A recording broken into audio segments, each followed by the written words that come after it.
Entrevista, en Presencia Universitaria por la tarde.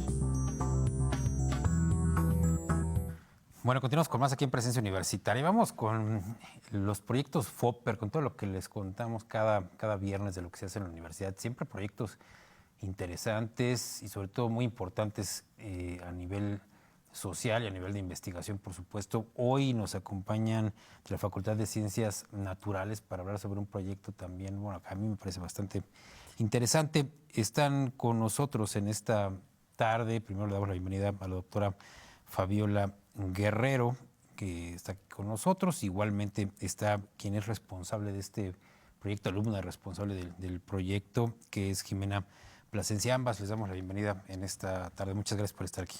Muchas gracias.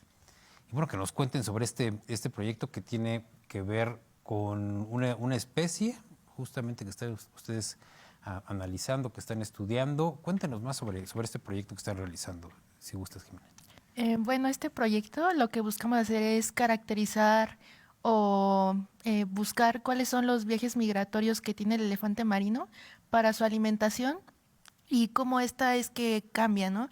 El elefante marino tiene un periodo muy marcado de cosas que hace. Bueno, primeramente, su primer periodo es reproductivo, tiene una etapa donde se reproducen y van a las islas en México, particularmente en el archipiélago de San Benito y ¿cuál es la otra? Guadalupe. Y en la isla Guadalupe. Bueno, en estas islas se reproducen y luego de su periodo de reproducción lo que hacen es que viajan hacia el mar, hacen algún buceo y ahí se alimentan. Posteriormente a su periodo de alimentación, esta especie lo que hace es regresa, tiene un periodo de muda de piel y posteriormente vuelve a tener otro viaje de reproducción. Lo que queremos hacer es caracterizar estos viajes para ver cuál es la diferencia. Generalmente los datos que se tienen actualmente son generales, ¿no? Es la alimentación de los dos viajes que hacen.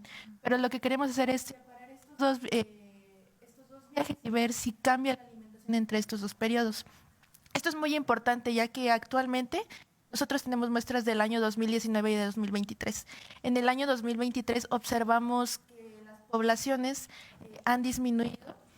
Bueno, no disminuido como tal, pero se están desplazando más al norte. Es decir, los que deberían estar en México se están desplazando hacia Estados Unidos. Entonces, lo que queremos ver es si hay algún cambio en estos viajes de alimentación y qué es lo que está afectando, ¿no? Actualmente, o lo que dicen otros investigadores, es que se debe a aspectos del cambio climático. Se están calentando los mares, se está calentando el aire, lo cual no es beneficioso para las especies porque son especies de aguas frías. Entonces se están desplazando más al norte en busca de mejor alimento, de mejor calidad, y es por eso que queremos enfocarnos en este proyecto para ver qué está pasando.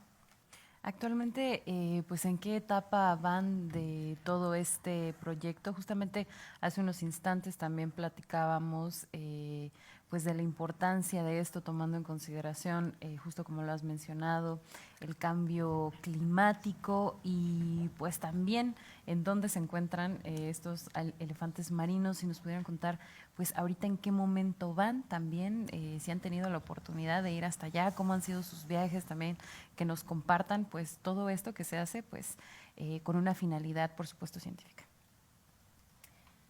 Bueno, ahorita Jimena está trabajando en el análisis de las muestras, ¿no? Yo he tenido la oportunidad de ir varias veces a Isla Benitos, ¿no? Jimena no, pero bueno, vamos a ver la posibilidad de que ella pueda ir. El viaje es un viaje largo porque se encuentra justo en la frontera entre Baja California Sur y Baja California Norte. Entonces tienes que ir de aquí a México, ¿no? Después a La Paz, ¿no? Transportarte en camión, después en avioneta, después en una lancha, ¿no? Hasta la isla para poder llegar a los animales, ¿no? Entonces, una vez que estamos ahí, colectamos las muestras. Lo interesante también de este proyecto es utilizar un tejido que no se había usado antes, que es el pelo, que ellos mudan, ellos se les cae el pelo en una temporada, ¿no? Para eso están específicamente en esa isla. Y entonces esa muestra puede ofrecernos información acerca de lo que ellos comen, ¿no? Durante estos dos periodos que Jimena estaba mencionando, ¿no? Entonces Jimena ahorita se encuentra analizando las muestras. Estamos utilizando una técnica en particular que se llama análisis de isótopos estables, ¿no? Es una técnica bastante interesante, ¿no? Bastante potente, que nos puede dar información a largo plazo de la alimentación de estos organismos, ¿no? Entonces, está analizando las muestras, ya casi termina, ¿no? Y las tiene que enviar a la Universidad de Nuevo México para el análisis de estos isótopos estables, ¿no? Oye, María, que nos cuentes primero la importancia de los lobos marinos en este hábitat y después de qué se alimentan. Un poco cuéntanos más sobre estos animales. Bueno, esto es una pregunta muy importante, ¿no? Porque una universidad que está en el centro del país está investigando al elefante marino, ¿no? Primeramente es importante recordar que el clima y cómo suceden las cosas, aunque sea en el centro del país o en cualquier parte del mundo, depende de los océanos, es muy importante, ¿no? Entonces, el elefante marino, además de ser uno de los 4 pinípedos que habitan en las costas mexicanas, es una especie que no está tan en contacto con el ser humano. Es por eso que es como muy importante, porque a partir de él podemos tener como una visión real de qué está sucediendo sin que sea un efecto del humano. Entonces, además a estas especies se les conoce como centinelas del ecosistema. ¿Qué quiere decir esto? Son especies que están en la parte tope de la cadena trófica y que todo lo que les afecte a ellos nos va a dar un reflejo de la salud del ecosistema general en el que estos se encuentran. Entonces, es por esto que es muy importante estudiar a estos organismos. En primera, porque nos va a dar una imagen más real de lo que está sucediendo sin que sea tanto un efecto humano. Me refiero a que pues no están en contacto con ellos como físicamente, no va a ser como un efecto de que la contaminación del suelo, sino como un efecto más global, ¿no? De qué está pasando con el clima, qué está pasando con las temperaturas del planeta. Entonces, es por esto que esta especie nos sirve. Y en segundo, porque nos va a dar un reflejo de todo lo que está sucediendo abajo de ellos. Vamos a caracterizar su alimentación, vamos a ver de qué se alimentan esta cadena trófica y podemos ver si están reduciendo poblaciones de otros organismos que están abajo, peces, cefalópodos, entre otros peces de los que ellos se alimentan. Podemos saber si las poblaciones, a lo mejor también sus poblaciones están yendo más al norte, ¿no? O están yendo más al sur. ¿Qué significa que esté cambiando de alimento? O sea, ¿qué relación puede tener esto con su estado de salud, ¿no? Porque en 2023 encontramos crías muertas. Entonces, ¿qué está pasando con las crías? ¿Por qué a lo mejor no están recibiendo un alimento de calidad por parte de la madre? ¿Y qué está sucediendo para que también... de hecho, yo estoy trabajando con parches de pelo y se observa clarísimo cómo el pelo es mucho más delgado y se tuerce más, o sea, se rompe si tú lo sacas, ¿no? Entonces, ¿qué está pasando? ¿Por qué el parche de pelo está más reducido? ¿Por qué encontramos menos? ¿Qué información nos puede dar, no? Y como lo mencionó la doctora Fabiola, igual es muy importante que estas técnicas no son invasivas.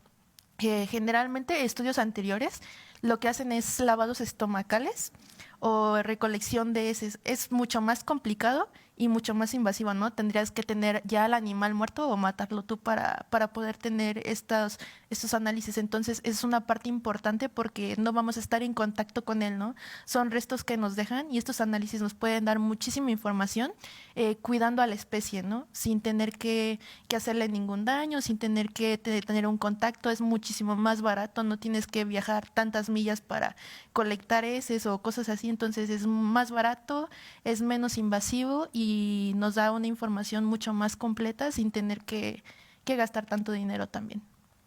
Claro, en este caso, en cuanto a la alimentación también de estos animalitos, ¿qué es lo que se ha encontrado, por ejemplo, en otros estudios? Y también, pues, la relevancia de lo que, pues, ahorita justamente se están dedicando a realizar. Bueno, lo que se sabe de estos organismos es que los machos y las hembras tienen dietas completamente distintas, ¿no? Y se alimentan en zonas distintas. Una de las razones es que esta especie tiene un dimorfismo sexual, es decir, la hembra es más pequeña que el macho, ¿no? Y entonces, para poder no competir por recursos, ¿no? La idea es repartir, tú te vas para acá, ¿no? Tú te vas para este otro sitio.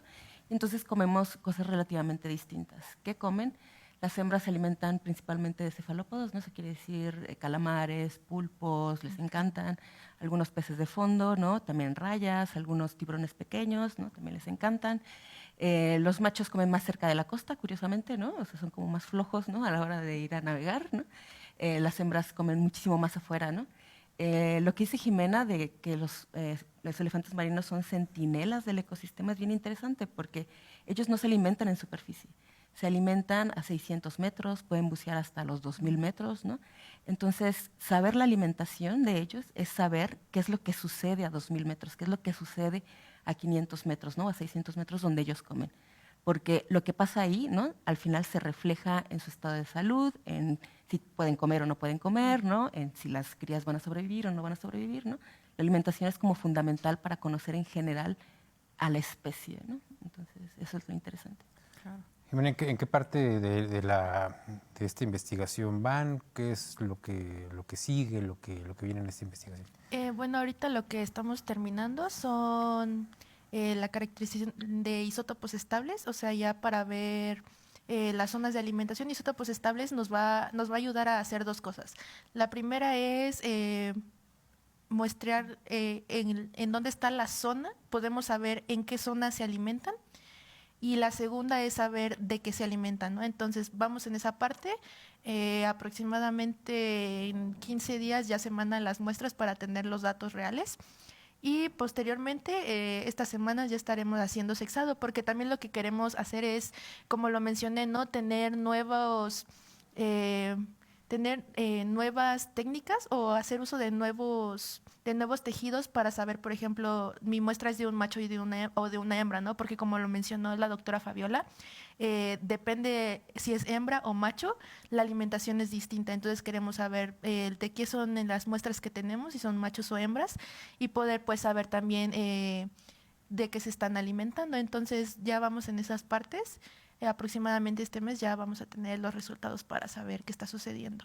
Entonces todavía faltaría como el análisis en estos momentos, o qué les han indicado pues todas estas muestras con las que ya cuentan. ¿Hay alguna, pues no sé, alguna hipótesis de lo que podría estar ocurriendo de esta alimentación de estos animalitos? Sí, la hipótesis que tenemos es que es altamente probable que la dieta varíe, porque sobre todo los periodos son distintos, ¿no? Mencionaba Jimena, ¿no? O sea, es la etapa reproductiva, después de esa etapa reproductiva se van a alimentar, después regresan a mudar el pelo, ¿no? Que es una actividad bastante costosa energéticamente, ¿no? Y lo tienen que hacer en una playa, ¿no? Entonces tienen que regresar otra vez a estas playas, ¿no? Y otra vez, una vez que terminan el proceso de muda, ¿no? Se vuelven a ir, ¿no? Y para después, el siguiente año, hacer lo mismo, ¿no? Entonces, regresar otra vez al periodo reproductivo, pero esos periodos son distintos, ¿no? En cuanto a duración, entonces, a cuanto a condiciones ambientales, ¿no? Entonces, es altamente probable que las dietas sean distintas porque las presas que tienen disponibles pueden ser diferentes, por ejemplo, ¿no?